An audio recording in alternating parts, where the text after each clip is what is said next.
Hey, what's going on, guys? Today we'll be talking about the Tush Push. This on another episode of... So at the owners' meeting that happened a few days ago, the Tush Push was not banned. They needed 24 votes to ban it and plays like it, and they only got 22. The vote was 22-10. I think that's good. The Tush Push is a kind of play that is very boring, but it's legal. There's nothing dangerous about it. It's not going to hurt anyone. Well, it hasn't hurt anyone yet.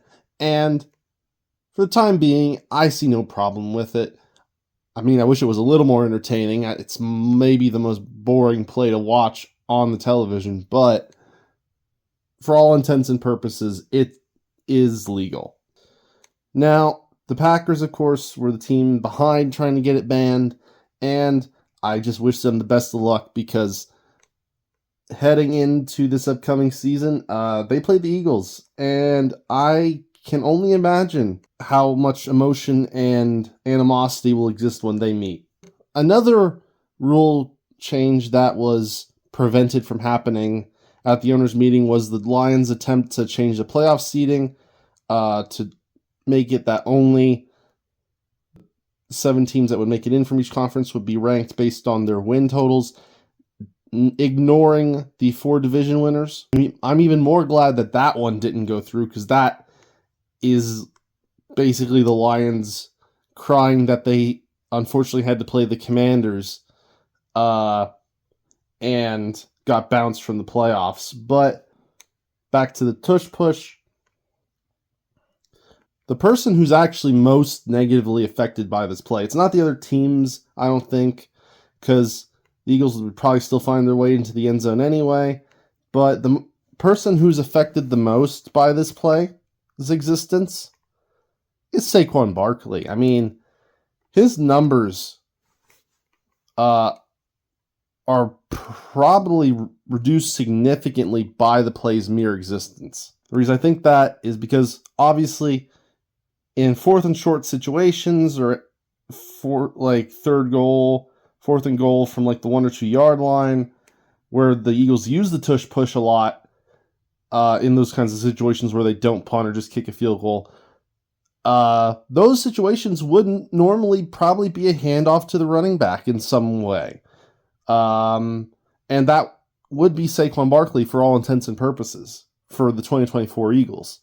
And in Week 17, I remember in the 2024 season thinking, oh, Saquon Barkley, if they actually play him in Week 18, will break the single-season rushing record. Well, if the Tush Push didn't exist, I bet he would have beat that record out past Eric Dickerson before Week 17 even came around, because that's how many more opportunities that he could potentially have if that play didn't exist and the Eagles used him there instead of running the Tush Push. And also think about the number of touchdowns Saquon Barkley isn't getting because of the Tush Push. Jalen Hurts got 11 touchdowns off the Tush Push in 2024, and assuming in a world where the Tush Push didn't exist, Saquon Barkley got most of, or all of those touchdown opportunities, he would almost double his total touchdown numbers from the season. He had 13 rushing and 2 receiving touchdowns in 2024. Add in maybe all 11 of Jalen Hurts' touchdowns, he goes from having 15 total touchdowns to 26. That's a massive increase in his stats. And the Eagle system works. I'm not criticizing it. They do what they do, and it works great for them. But Saquon Barkley had probably one of the greatest running back seasons of all time, and most certainly one of the best ones in the past decade.